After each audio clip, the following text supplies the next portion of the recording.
Terima kasih memilih untuk terus berinformasi bersama kami. Saya Mior Abdul Malik Rayani. Dan saya Nur Jamalina Muhammad Jamali. Teruskan menonton Buletin Utama.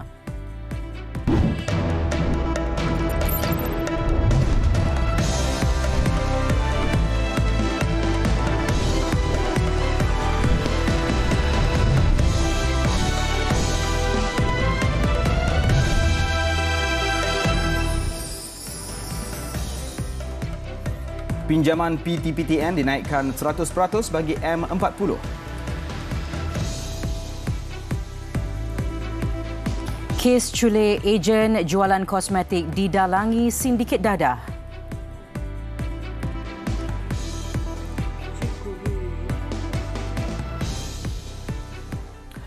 Assalamualaikum dan salam sejahtera. Sebagai usaha kerajaan menjaga kepentingan mahasiswa keluarga Malaysia, kerajaan menerusi Perbadanan Tabung Pendidikan Tinggi Nasional PTPTN menaikkan pinjaman kepada golongan M40, M1 daripada 75% kepada 100%. Perdana Menteri Datuk Seri Ismail Sabri Yaakob berkata selain itu, kerajaan juga bersetuju untuk menyediakan kemudahan pinjaman komputer riba kepada peminjam PTPTN golongan M40. Kalau dulu pinjaman kepada M40, M1 adalah hanya 75% saja. Saya ingin mengumumkan di sini bahawa untuk pinjaman kepada M40, M40, M1 kita akan bukan saja 75% tetapi dinaikkan kepada 100%. Beliau berucap ketika merasmikan Majlis Kemuncak Semarak Patriotik Institusi Pengajian Tinggi 2022 di Universiti Pertahanan Nasional Malaysia UPNM di Ibu Negara. Pada masa sama, Perdana Menteri berkata beliau dimaklumkan oleh Menteri Pengajian Tinggi Datuk Seri Nuraini Ahmad, jualan murah keluarga Malaysia akan diadakan di setiap institusi pengajian tinggi IPT mulai Oktober bagi menangani isu peningkatan kos sara hidup dalam kalangan mahasiswa. Sementara itu, Perdana Menteri menyeru mahasiswa supaya terus berjuang mengekalkan jati diri, budaya dan bahasa dengan memainkan peranan penting sebagai pembina bangsa dan memaknakan kemerdekaan seperti mana pembina bangsa terdahulu memperjuangkan kemerdekaan. Mahasiswa keluarga Malaysia turut diseru agar memberikan komitmen dalam memartabatkan bahasa Melayu sebagai satu cara untuk menyatakan kecintaan kepada negara.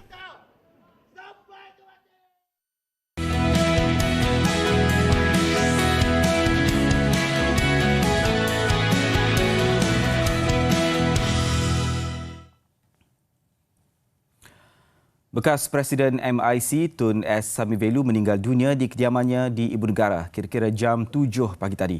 Mendiang berusia 86 tahun. Mayat mendiang Tun Samivelu akan dibawa ke krematorium Dewan Bandaraya Kuala Lumpur di BKL diceras esok. Keranda akan dibawa meninggalkan kediaman pada jam 3 petang esok dan dijangka tiba di krematorium pada jam 4 petang.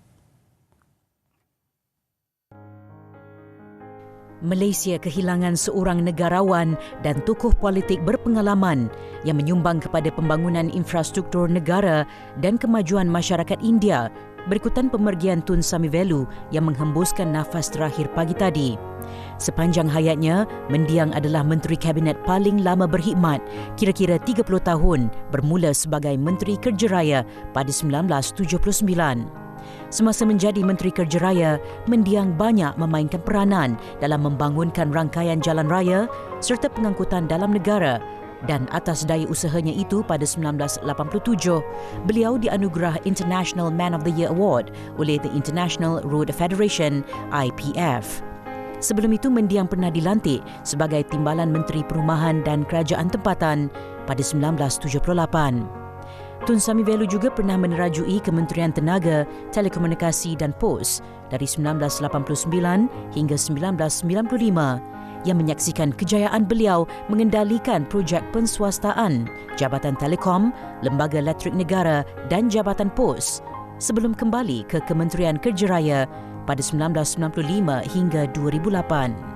Mendiang turut mempunyai peranan besar dalam pembinaan Lebuh Raya Utara Selatan serta pembinaan Jambatan Pulau Pinang, manakala pada 2011 dilantik menjawat jawatan Duta Khas Malaysia bertaraf Menteri bagi infrastruktur ke India dan Asia Selatan.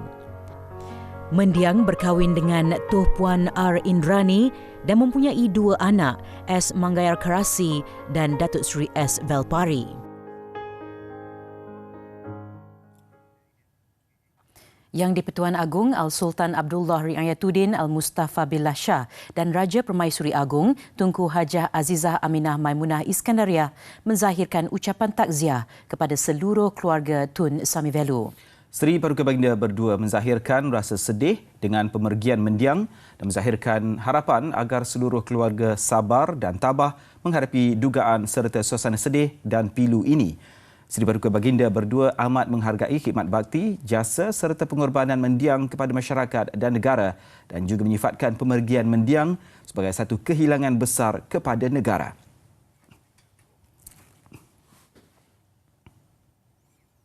Dan bagi rakan serta kenalan yang hadir memberi penghormatan terakhir kepada mendiang siang tadi, pemergian Tun Samivelu disifatkan sebagai satu kehilangan besar buat negara. Antaranya Perdana Menteri yang melihat bekas Presiden MIC itu sebagai seorang pemimpin yang hebat.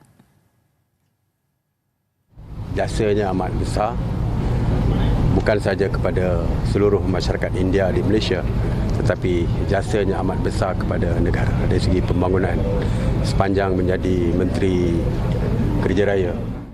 Tambahnya, mendiang adalah bapa penyatuan masyarakat India di Malaysia selain komited dalam memperjuangkan nasib kaum itu. Bekas ahli Parlimen Sungai Siput selama 8 penggal itu juga merupakan mentor kepada pemimpin MIC sepanjang dan selepas kepemimpinannya. Dan bagi saya secara peribadi, saya mengenali Tun semasa arwah ayah saya, Perdana Menteri, sehingga saya sendiri dalam kabinet bersama-sama dengan mendiang. Saya percaya bahawa sumbangan Tun kepada negara dan kepada parti MIC tak ternilai. Kehilangan Tun Samivelu adalah satu kehilangan tidak boleh digantikan oleh mana-mana orang. Sumbangan hari ini apa yang kita warisi, khususnya MIC, apa yang kita warisi adalah segala-galanya daripada perjuangan yang berbagai Tun.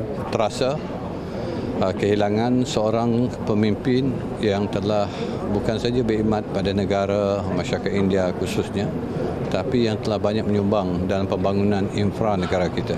Turut melahirkan rasa duka cita atas pemergian penerima anugerah Pravasi Bharatiya Samman pertama dari Malaysia itu, Perdana Menteri India Narendra Modi.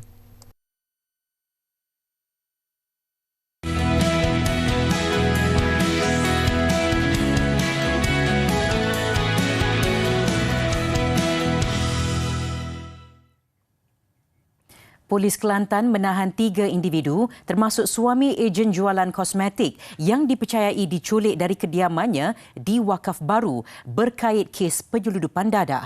Pemangku Ketua Polis Negeri Datuk Muhammad Zaki Harun berkata, siasatan awal mendapati suami mangsa dipercayai terbabit aktiviti sindiket dadah. Menurut Datuk Muhammad Zaki, perselisihan antara ahli sindiket dadah dipercayai punca utama wanita itu dilarikan sekumpulan lelaki dari kediamannya di Kampung Semat Jal Selasa lalu. 3 yang ditahan semalam termasuk suami mangsa dan seorang wanita berusia 35 hingga 47 tahun berkaitan kes penyeludupan dadah. Tetapi setelah siasatan dibuat, kita dapati suami kepada wanita ini ada terlibat dalam satu sindiket yang menyalahi undang-undang. Dan hasil itu, Ketua Jabatan Siasatan Jenayah telah mengadakan beberapa perbincangan dengan beberapa jabatan, termasuk dengan pihak Bukit Aman, dan kita telah mengadakan operasi secara besar-besaran untuk mengesan di mana wanita ini berada.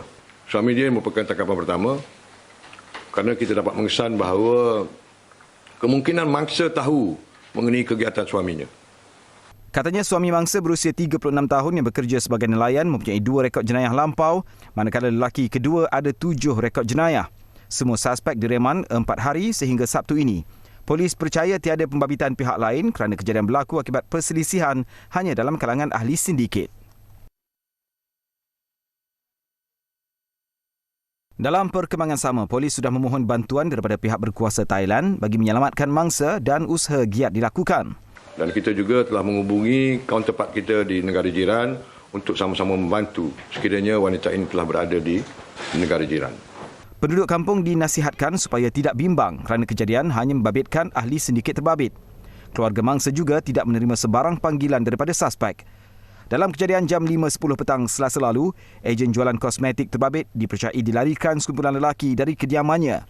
Wanita itu dilarikan dengan kereta jenis Toyota Vios dan ada penduduk memaklumkan melihat mangsa dibawa menaiki bot ke Thailand. Kereta suspek menggunakan nombor pendaftaran palsu ditemui jam 10 malam Selasa di Pangkalan Haram, Kuala Jambu.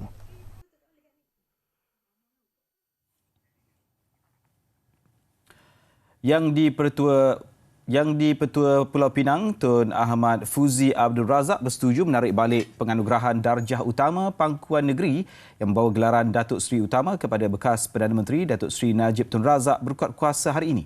Timbalan Setiausaha Kerajaan Negeri Pembangunan Datuk Zakuan Zakaria dalam satu kenyataan memaklumkan darjah itu dikurniakan pada 2009. Pembatalan dan pemansuhan keahlian itu berikutan keputusan Mahkamah Persekutuan mengekalkan sabitan dan hukuman yang dijatuhkan terhadap beliau atas beberapa pertuduhan. Pulau Pinang negeri kedua menarik balik darjah kebesaran selepas Sultan Selangor Sultan Sharifuddin Idris Shah menarik balik darjah kebesaran Datuk Seri Najib. Jumpa kat dataran mereka, okey? Okey tak? Okey ke? Okey ke? Selamat Hari Kebangsaan. Lekas miliki peranti baru di jualan Maxis. Di tanah pusaka bumi bertuah ini, kita berpayung di langit yang sama. Kita menghirup udara yang serupa. Tanah ibunda, bumi berdaulat. Biar Laut Cina Selatan menjadi pemisah. Kita sekeluarga sehati sejiwa. Wilayah makmur dikongsi bersama, penuh resam muhibah berbudaya. Di bawah kibaran panji yang satu, jalur gemilang, lambang kemegahan. Keluarga Malaysia, ayuh segera. Kekal berjuang, jiwa membara. Kita harung arus kita daki puncak jaya. Derap langkah biar senada. Genderang kejayaan kita palukan. Kita ini satu keluarga. Kita ini orang berbangsa. Malaysia berdaulat, penuh muafakat. Kita kaya budi. Kita bangsa halus berbahasa. Kitalah keluarga Malaysia.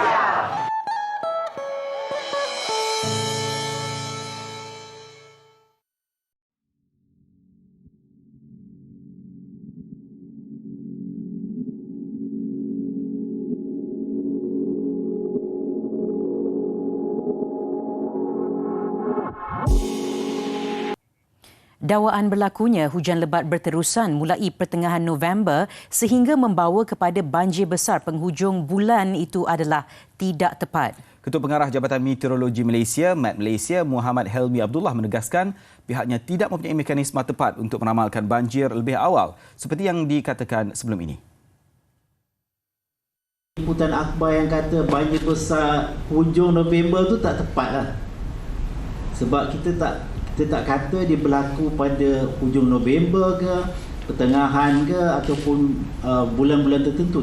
Beliau berkata demikian ketika program agensi-agensi teknikal dan Sekretariat Jawatankuasa Pengurusan Bencana bersama media di Dewan Wawasan Markas SMART Anjuran Agensi Pengurusan Bencana Negara NADMA. Pemantauan teliti tetap akan dilakukan setiap masa bagi memastikan sebarang kemungkinan bencana dapat diuruskan dengan baik. Ujarnya, ramalan hanya boleh dikeluarkan seawal sehari hingga 3 hari berpandukan prosedur operasi standard ketika ini. Met Malaysia juga akan menambah 5 lagi radar cuaca di Semenanjung Malaysia sebagai persediaan bagi mengetahui keadaan cuaca semasa secara lebih terperinci. Hanya dengan semangat kita boleh maju ke hadapan. Itulah wira Ibu Zain. Hampir 6 dekad Sabah di dalam gagasan Malaysia, kemajuan infrastruktur sosioekonomi terus dipastikan tiada golongan tercicir termasuk luar bandar. Apakah kayu ukur kemerdekaan sepanjang tempoh itu terisi dengan pembangunan? Laporan kedua Safwan Sawi menyingkap persoalan itu. 6 Nabawan Pensiangan. Sukan elektronik antara tarikan golongan muda program menjelang sambutan Hari Malaysia baru-baru ini menjadi salah satu indikator capaian jaringan jalur lebar di kawasan pedalaman terus diperluas. Dan komuniti ini bukan sahaja melibatkan di kawasan bandar seperti Kota Kinabalu, tetapi juga mempunyai komuniti yang besar juga di pedalaman atas seperti Nabawan, Keningau, di mana kita mempunyai banyak pemain lah. Dari Nabawan, saya ke daerah kecil Pagalungan Pensiangan meninjau perkembangan infrastruktur sosio-ekonomi penduduk di samping merasai suasana sambutan menjelang Hari Malaysia. Pemandu kami, Timbalan Menteri Kerja Raya yang juga ahli parlimen kawasan itu, Dato' Ata Joseph Kurup, memandu sendiri kira-kira 10 jam perjalanan pergi balik Keningau Pagalungan. Berlaku tanah runtuh, jadi pasukan konvoi sedang melakukan gotong royong untuk mengalihkan tanah dan juga kayu pokok yang jatuh dan kira-kira mengambil masa dalam 1 jam jugalah untuk selesaikan masalah itu. Bakal menggantikan jalan yang lebih baik dari Sapulut ke Pagalungan dijangka siap sepenuhnya 2024. Anggaran perjalanan 45 minit berbanding 2 jam jalan sedia ada. Kita dapat bawa lebih banyak potensi pembangunan ekonomi yang ada di sini. Tanah-tanah yang sudah terbiar sekian lama, dapatlah kita dapat membangunkan tanah-tanah di sini sebab perhubungan akses itu sudah ada. Dari pelan berimpak tinggi sehingga projek sekecil mana sekalipun, audit kualiti pemantauan pihak berkaitan bukan sahaja memastikan ketahanannya untuk tempoh lama, malah mengelak ketirisan dan kerosakan berulang sama ada akibat bencana dan sebagainya. Kemudahan infrastruktur inilah yang perlu dipertingkatkan khususnya di pedalaman berkaitan dengan infra dari segi kemudahan jalan, kemudahan bekalan tenaga dan kemudian bekalan air lah. Di sebalik pembangunan, tanah adat pusaka nenek moyang yang didiami sejak sebelum pembentukan Malaysia ada yang tergadai. Syarikat yang besar dari Semenanjung. Jadi walau bagaimanapun, kalaupun syarikat besar yang berpegang, sepatutnya kami penduduk tempatan ini di Sabah ini patut bagi keutamaan juga. Bukan juga kami mau sama itu kawasan. Isu kadar kemiskinan yang tinggi perlukan penyelesaian tuntas agar tidak ketinggalan arus kemajuan seperti dikecapi negeri lain. Ada lawatan orang cari tempat penginapan kan tidak mencukupi bah. Jadi yang lain di sekolah, yang lain di Kampung Binanding begitu. Jadi kalau boleh kami minta soal peruntukan. La ising ke setahun lang pesing no sing no pipiliati kuno pilen baiki na yo lahalan no tulungi ya sungai lambot ko tu alan au kanan ko. Penduduk pedalaman juga punya hak merasai nikmat kemerdekaan. Selamat Hari Malaysia, Sabah Sawi, TV3. Dakwaan pelantikan Farah Naz Karim sebagai pengarang kumpulan New Straits Times NST yang baru disebabkan campur tangan politik adalah sesuatu yang tidak wajar dan tidak berasas sama sekali. Malah media prima tidak dimiliki dan tidak melapor kepada mana-mana parti politik. Dalam satu kenyataan, pengerusi kumpulan media prima Berhad, Datuk Seri Dr. Syed Hussein Al-Junaid menegaskan lantikan berkenaan dibuat berdasarkan merit. Jelasnya pemenang anugerah Kajai itu mempunyai pengalaman lebih 20 tahun dalam operasi bilik berita. Farah Naz memecahkan monopoli 35 tahun yang dipegang akhbar harian berbahasa Melayu dalam memenangi anugerah Kajai yang berprestij, menjadi wartawan pertama dari akhbar Inggeris yang mencapai kejayaan itu. Tugasnya bersama TV3 juga dijangka merapatkan jurang cetak dan digital yang menjadi strategi utama dalam langkah NST memasuki era media baru. Disney Plus Hotstar kini di Unify TV. Dapatkan bersama Unify Home sekarang di TM Point atau unify.com.my/hiburan.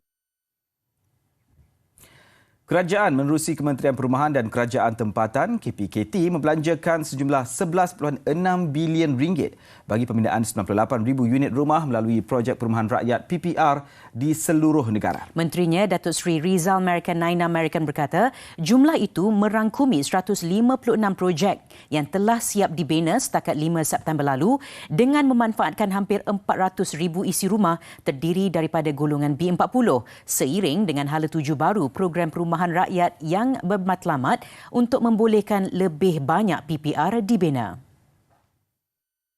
8.8 billion subsidized by government over the period of 20 years for to make sure rakyat dapat memiliki, dan setakat ini rumah PPR yang telah disiapkan di seluruh negara berjumlah 96,000 dan dalam sekitar lebih kurang 10 ke 12,000 dalam pembinaan, menjadikan semua sekali adalah 108,000, dan itu adalah datang daripada hampir 182 projek.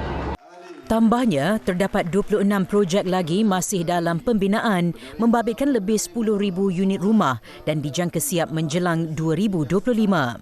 Ada dua PPR yang akan kita saksikan pecah tanah dalam tempoh terdekat ini, iaitu PPR Bera, kawasan yang maklumat Perdana Menteri sekali, dan PPR Kepala Batas. Dan kedua-duanya akan menyaksikan penambahan 1,700. Beliau terdahulu ditemui selepas menyerahkan surat tawaran kepada 90 penerima manfaat di bawah skim sewa untuk milik RTO di Rantau siang tadi. Hadir bersama Ahli Dewan Undangan Negeri Adun Rantau, Datuk Seri Muhammad Hassan dan Pengerusi Jawatan Kuasa Kesejahteraan Bandar, Perumahan, Kerajaan Tempatan dan Kampung Baru Negeri Sembilan, Teo Kok Siong. Sebelum dapat rumah ni, saya tinggal di Saga, Ladang Saga. Saya kerja di Ladang. Terima kasih kepada kerajaan,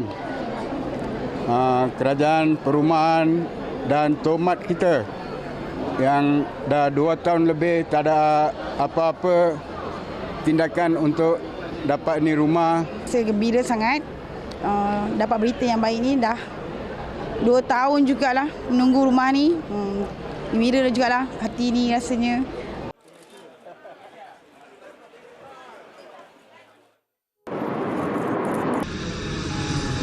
Kita dibentuk untuk menjadi seorang warga negara yang prihatin dan mencintakan negara.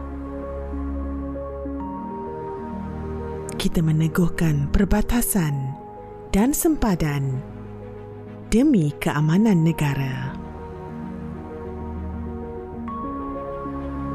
Kita meletakkan peluang untuk terus melangkah demi kehidupan yang sejahtera.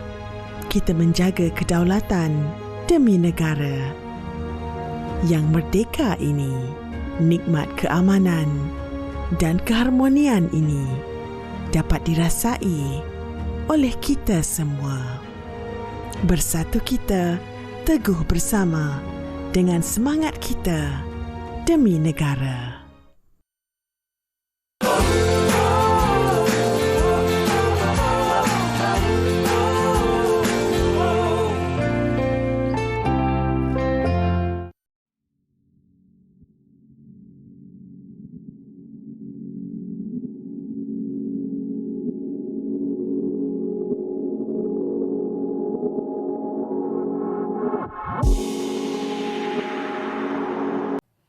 Bank Negara Malaysia menjelaskan keputusan menaikkan kadar dasar semalaman OPR adalah untuk melaras kembali kadar faedah yang telah diturunkan kepada paras terendah dalam sejarah negara iaitu 1.75% semasa pandemik. Kenaikan OPR itu juga untuk menyesuaikan dengan keadaan ekonomi semasa di samping mengekang inflasi.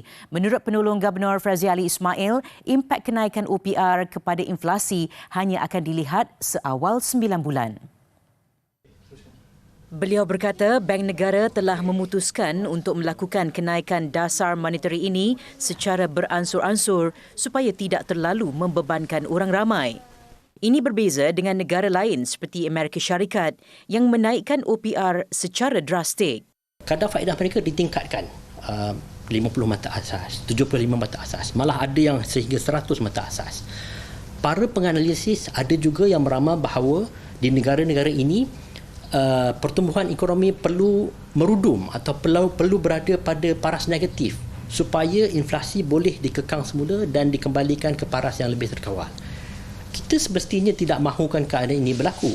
Oleh itu, kita mahu bertindak dengan langkah awalan untuk mengelakkan kejadian ini daripada berlaku. Kata beliau, ekonomi negara kini di landasan kukuh ke arah pemulihan.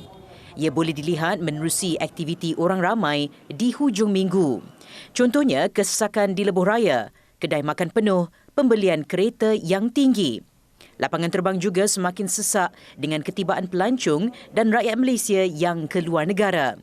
Namun sekitar 20% sektor ekonomi masih lagi terjejas akibat pandemik, termasuk sektor pembinaan. Golongan muda dan golongan berpendapatan rendah juga masih lagi merasa tempias pandemik. Moratorium bukanlah satu-satunya jalan pintas dalam segala perkara. Kita perlu meluaskan perbincangan kita mengenai bantuan bersasar kepada golongan ini. Seperti contoh? Seperti saya katakan, bank-bank sudah menyediakan pakej-pakej yang tersedia untuk membantu mereka. Apa yang mereka perlukan ialah untuk tampil dan berbincang dengan bank mengenai keadaan hutang mereka. Dalam pasca pandemik ini, beliau menasihatkan orang ramai agar membina semula simpanan mereka yang digunakan semasa pandemik. Dan kenaikan OPR ini juga secara langsung akan meningkatkan pulangan deposit mereka.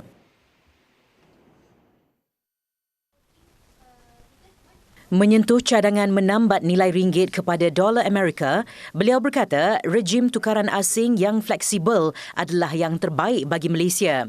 Apa yang diperlukan, pasaran yang teratur agar ringgit boleh bertindak balas dengan apa yang berlaku di peringkat global dan domestik. Rejim pertukaran ringgit sekarang adalah rejim yang terbaik untuk Malaysia.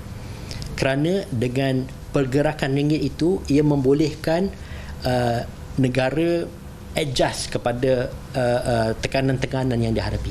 Sebaik saya bagi contoh, apabila ringgit turun nilai, terdapat winners and losers. Antara winners ialah para pengekspor kita, contohnya. Alright, so mereka dalam keadaan sekarang mendapat hasil yang lebih tinggi dan ia akan membantu untuk penggajian yang lebih baik. Beliau menambah seluruh dunia terkesan akibat kenaikan dolar Amerika. Namun, ringgit juga meningkat berbanding pound sterling, euro, won Korea dan yen Jepun. Ringgit akan kembali mengukuh berbanding dolar Amerika apabila pengukuhan dolar mula reda dengan asas ekonomi Malaysia masih kukuh. Bursa Malaysia mengakhiri dagangan minggu ini dengan nada lemah susulan dagangan yang suram. Ia berikutan ketiadaan pemangkin belian untuk meningkatkan sentimen pelabur. Pada jam 5 petang, FBM KLCI turun 0.08%. Sementara itu, ringgit ditutup tinggi pada 4.4534.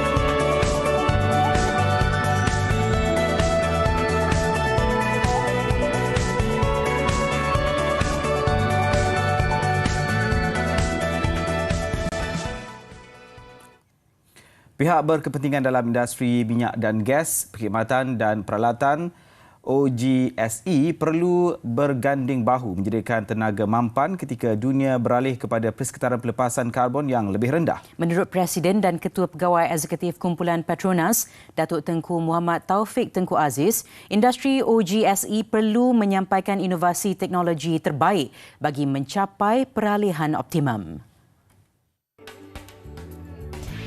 Peserta industri minyak dan gas juga disaran untuk meninggalkan norma perniagaan seperti biasa dalam menghadapi cabaran dicetuskan pandemik COVID-19. Ia sekaligus dapat mewujudkan ruang terhad untuk peserta merealisasikan inovasi teknologi yang lebih hebat. The industry must continue to tap the full potential of the technologies at its disposal to offer the solutions that we so sorely need to meet the world's growing demand for energy.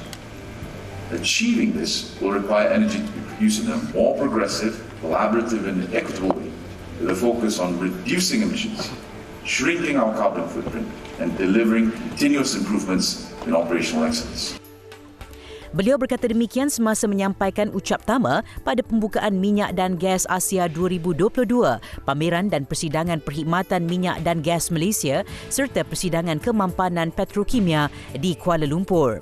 Persidangan itu memberi fokus kepada kelestarian, peluang pertumbuhan dan teknologi inovatif bagi menyokong peralihan tenaga di seluruh dunia. Tambah beliau, di peringkat global, kebanyakan syarikat membentuk kerjasama untuk mempercepatkan langkah menerima guna tenaga baru selain mencipta pelbagai aliran perolehan baru serta berkongsi sumber dan pelaburan. Petronas remains committed to working together with our partners, and this becomes even more important as the industry accelerates its effort to decarbonize operations as part of a wider energy transition. Petronas is of the view that such a transition must be executed responsibly, sustainably. It would apply low-carbon technologies strategically and systematically. Menuju ke hadapan, Petronas akan terus berganding bahu dalam memupuk industri OGSE untuk meningkatkan lagi sumbangannya kepada ekonomi negara. Kurang ilmu pengetahuan dan pendedahan berkaitan pengurusan penyakit diabetes antara faktor hampir 70% pesakit kronik di negara ini sukar mencapai kawalan glukosa dalam darah yang optimum. Justru bagi mengurangkan risiko peningkatan pelbagai komplikasi penyakit lain, Syarikat Penjagaan Kesihatan Abbott Laboratories dan Berhad melaksanakan program perubahan gaya hidup Glucerna selama 4 minggu untuk meningkatkan pemahaman berkaitan pengurusan diabetes. Berdasarkan laporan pendaftaran diabetes kebangsaan 2020 Kementerian Kesihatan, sekitar 69.3% rakyat Malaysia yang menghidapi diabetes mempunyai kawalan gula dengan paras HbA1c melebihi 6.5%. Walaupun demikian, hanya 30% pesakit diabetes patuh kepada pengawalan diet yang disarankan. Hanya 5% sebenarnya yang mencapai kawalan ataupun pengambilan sayur dan buah yang mencukupi. Dan juga 60% tidak bersenam. Dan apabila kita lihat lagi dengan mendalam, kebanyakan mereka menghabiskan masa sehingga 6 jam untuk aktiviti yang tidak aktif. Orang dietitian memberikan terapi makanan perubatan kepada pesakit diabetes, ia dapat membantu seseorang pesakit itu menurunkan kadar HbA1c tadi yang kita sebut di awal tadi, ya, antara 0.6 hingga 1%. Dan penurunan ini adalah sangat signifikan.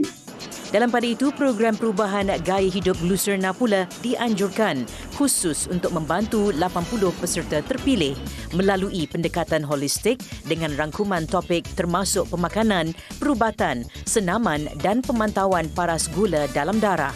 Selama lebih 30 tahun, Abbott telah menjalankan kajian dan juga menghasilkan formula khusus diabetes seperti Glucerna yang juga diformulasikan dengan sistem karbohidrat rendah glikemik dan juga myoinositol untuk membantu kawalan paras gula dan juga menyokong pengurusan diet pengidap diabetes. Selain daripada itu, kajian juga telah menunjukkan apabila formula khusus diabetes seperti Glucerna ini diambil setiap hari sebagai gantian sarapan, ia boleh membantu dalam menurunkan turun naik paras gula dalam masa 4 minggu.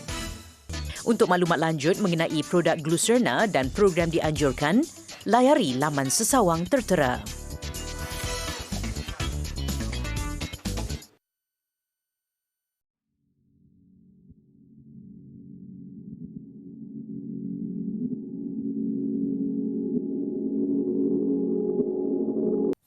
Kembali dengan laporan antarabangsa. Seorang remaja Palestin terbunuh dalam pertempuran dengan tentera Israel berhampiran Jenin di tebing barat. Uday Salah, 17 tahun, maut akibat ditembak rejim Israel di Kafr Dan. Tentera Israel berkata mereka mensasarkan rumah pembunuh Major Bar Falah dan menahan penduduk di seluruh tebing barat. Falah terbunuh Rabu lalu dalam pertempuran berhampiran pusat pemeriksaan Jalameh, utara Jenin. Turut terbunuh dua warga Palestin, Ahmad Abed dan Abdul Rahman Abed. Brigade Al-Aqsa, sayap bersenjata Fatah mengaku bertanggungjawab atas kematian Major Israel itu.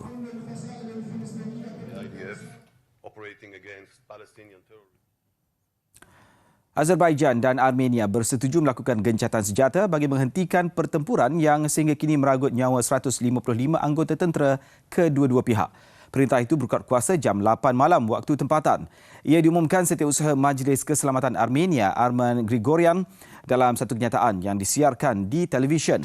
Bagaimanapun, perincian lanjut berhubung perjanjian gencatan senjata itu tidak didedahkan. Azerbaijan juga belum mengeluarkan sebarang kenyataan. 2 hari lalu, Rusia mengusahakan gencatan senjata namun gagal. Gencatan senjata susulan pertempuran sengit 2 hari antara dua musuh lama ini. Kedua-dua pihak saling menuduh sebagai punca permusuhan yang tercetus.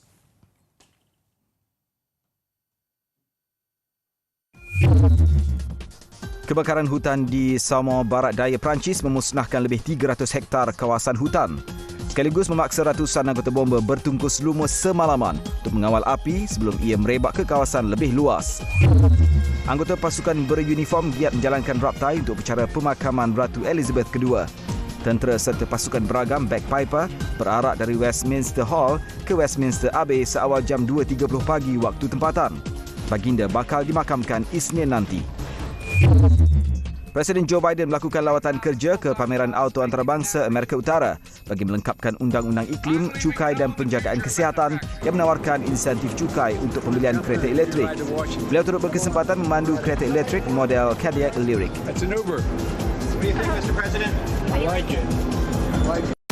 Kemungkinan tanpa had menanti apabila anda dikuasakan oleh jalur lebar Unify Home.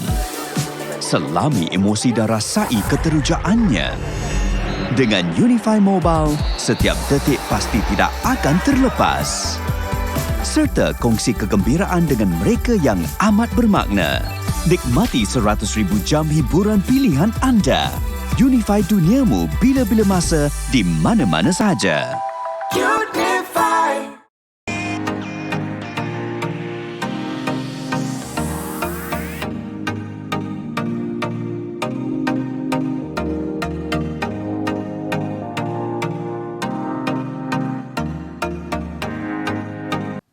Assalamualaikum dan salam sejahtera.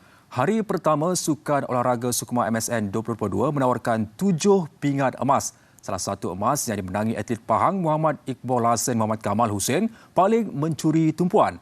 Apabila atlet berusia 20 tahun itu berjaya memecahkan rekod Sukma selama 26 tahun dalam acara 10,000 meter jalan kaki lelaki.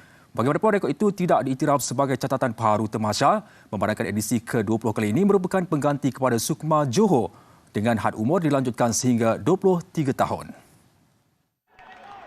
Muhammad Iqbal Hasan berjaya memecahkan rekod Temasya selama 26 tahun milik atlet Masum Emrul Sami pada 1996.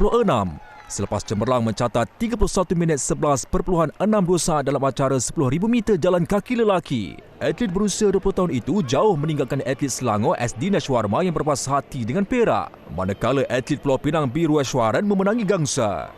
Kejohanan ni umur 23 tahun ke atas, ke bawah. Yang sebelum ni dengan rekod-rekod ni 21 ke bawah. Macam tu technically tidak dapat diterima lah. Kejohanan ni kejohanan lain. Walaupun Sukma, tapi kejohanan bawah 23 tahun. Berapa umur dia 20 tahun? Tuan-tuan. Ya. So ada tak usaha untuk buat rayuan sebab rekod ni dah 26 tahun je? Kita akan kumpul semua keputusan dan hantar ke MSN untuk diiktirafkan.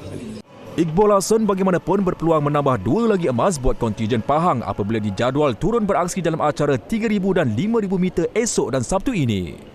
Perasaan saya tak apalah abang, kita tak boleh buat apa-apa lah. Biarlah. Tapi saya tak kecewa sangat lah sebab saya dah buat yang terbaik. Saya punya personal best sekarang. Okey lah. Nampak saya... Sementara itu, dalam acara 5,000 meter lumba jalan kaki wanita menjadi milik atlet wilayah Persekutuan Kok Hui Yen yang mencatat 28 minit 45.81 saat. Atlet Kelantan Nurul Alia Hazdikah Kamarazaman memenangi perak manakala seorang lagi atlet wilayah Persekutuan Nurul Ashikin Husin berpuas hati dengan gangsa. Dalam acara lempar cakra wanita, saingan hanya disertai 4 peserta sahaja yang mengambil bahagian. Menerusi catatan terbaik 44.99 meter, Nur Atika Sufiah Muhammad Haniza mencatat kejayaan untuk bergelar pemenang pingat emas. Dari Johor meninggalkan wakil Pahang di podium perak dan atlet Sarawak meraih gangsa. Kontijen Perak juga menerima kilauan pingat emas pertamanya hari ini apabila Nurul Ashikin Abbas mengungguli acara lompat kijang wanita dengan catatan 12.81 meter, mengatasi 5 pencabar lain. Begitu juga Sabah dan Sarawak yang menuai hasil emas sulung menerusi Farrell Glenn Philip yang memenangi acara lompat tinggi lelaki hasil catatan 2.15 meter, serta Jonah Chang anak ringan di acara lontar peluru lelaki dengan balingan sejauh 16.65 meter. Berkat sabar dan kerja keras, atlet wushu Selangor Mandy Sibel Chen akhirnya terbalas selepas dia mengakhiri penantian 8 tahun untuk merangkul pingat emas di Tamasya Sukan Malaysia Sukma MSN 2022. Kejadian itu lebih bermakna apabila emas diraih Mandy itu juga merupakan pingat emas pertama kontijen Selangor pada edisi ke-20 ini. Air mata Mandy bercucuran sejurus disahkan pemenang pingat emas acara Taiji Kuan wanita sudah cukup menceritakan segalanya. Kejayaan itu juga mengubati kekecewaannya yang gagal beraksi dengan baik pada penampilan di Sukan Si Hanoi Mei lalu. Well, I guess you can say from the moment I started wushu because SOMA is the highest competition in Malaysia and it's a very prestige level. So in order to get any podium standing is already a recognition in Malaysia. So I guess you can say from beginning when I first started in 2015. Saingan Taiji Kuan wanita membuka gelanggang acara pertama pada hari kedua Sukan Wushu di Gymnasium 2 MSN Bukit Jalil pagi tadi. 14 peserta dari seluruh negeri bertanding dengan tumpuan terus terarah kepada Mandy yang mewakili negeri Selangor. Mandy melakukan rutin hampir sempurna sekaligus memukau juri yang memberikan mata tertinggi 9.600 mata. Untuk rekod, ini adalah koleksi pingat kedua buat Mandy selepas merangkul perak acara Taijijian wanita semalam. Atlet berusia 19 tahun itu mengetepikan pencabarnya Kuan Yongshin dari wilayah Persekutuan yang terpaksa berpuas hati dengan perak.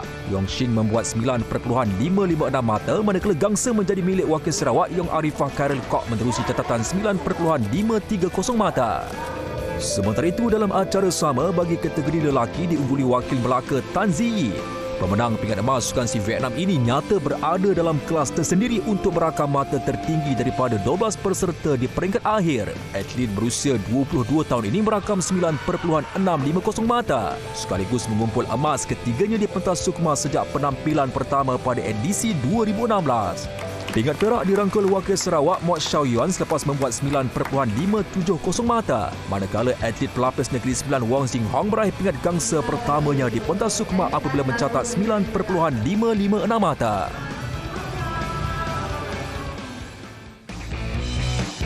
Berikut ialah kedudukan semasa kutipan pingat 5 kontijen teratas Sukma ke-20 setakat ini. Johor mengambil alih tempat pertama di kalangan 15 kontijen bertanding apabila mengumpul 7 kilauan emas, 6 pingat perak serta 1 gangsa. Melaka yang berada di tangga pertama semalam turun 1 anak tangga dibezakan 1 pingat emas. Carta 5 terbaik turut diisi wilayah Persekutuan, Pahang dan Pulau Pinang. Liga Super bersambung dengan 2 lagi perlawanan membabitkan kelompok 5 pasukan teratas. Terengganu TFC garang membenam Penang FC 3-0, manakala Kedah Darul Aman KDA mengenepikan cabaran Selangor FC 3-1. Naib juara Piala FA Terengganu TFC berjaya membalas dendam kekalahan lalu selepas merakam kemenangan 3-0 menundukkan Penang FC pada aksi Liga Super. Skuad kendalian Muhammad Nafuzi Zain berhasil mendapatkan jaringan minit ke-36 menerusi pemain sayap Muhammad Faisal Halim yang melakukan rebatan. Petrus Setembi yang melakukan umpanan gol pertama sekali lagi menjadi watak penting pasukan. Dengan tugasan serupa membantu ketua pasukan Kipre Cece menggandakan kelebihan tuan rumah di Stadium Sultan Mizan Zainal Abidin Gong Bada. Cece membuktikan sentuhan berbisa apabila meledak gol ketiga pasukan yang juga gol kedua pribadinya pada masa kecederaan. TFC mengumpul 32 mata di tempat keempat hasil 10 kemenangan, manakala pelawat pulang hampa membawa kekalahan ke-13 musim ini.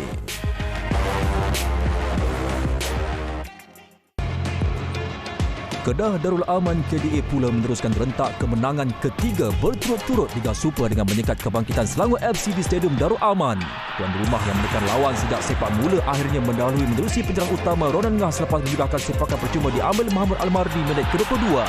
Gawang pelawat bocor kali kedua pada minit ke-30 dan kali ini melalui pemain pertahanan Mark Wallace yang menanduk masuk hantaran Ronan Ngah. KDA dikejutkan dengan kebangkitan Selangor FC yang merapatkan kedudukan 3 minit berselang dari Harrison Kayon. The Red Giant banyak kali terselamat daripada terus ditembusi. Namun cabaran mereka lenyap apabila pemain gantian Muhammad Faid Muhammad Zulkifli Amin menjaringkan gol terakhir permainan memastikan kemenangan 3-1 sang Kenari. KDA berada di tangga kelima mengumpul 27 mata. Sementara lawan tewas kali ketiga dalam 5 aksi terakhir.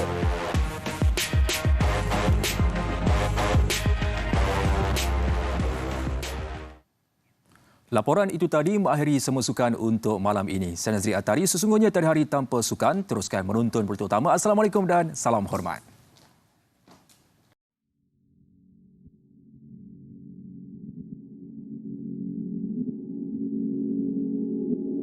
Bertemu kembali.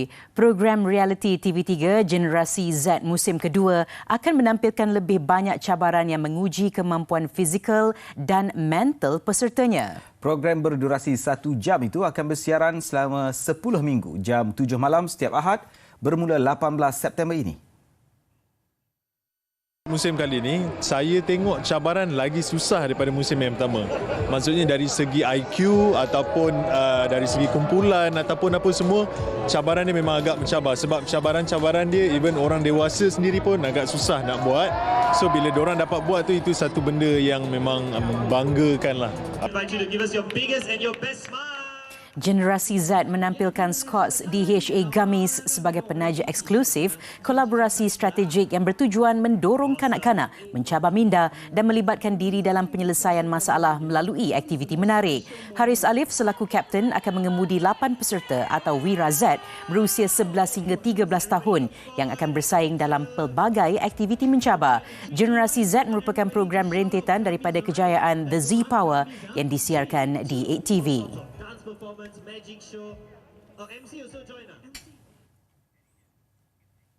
Sekian waktu ini, detik-detik cemas seorang bayi perempuan 4 bulan yang diselamatkan dari runtuhan bangunan di Amman, Jordan menutup tirai buletin utama malam ini. Ya, Malik, dan turut difahamkan tidak pasti apa yang menyebabkan bangunan 4 tingkat berkenaan runtuh secara tiba-tiba. Saksikan visualnya. Dengan itu, salam hormat. Assalamualaikum dan selamat malam.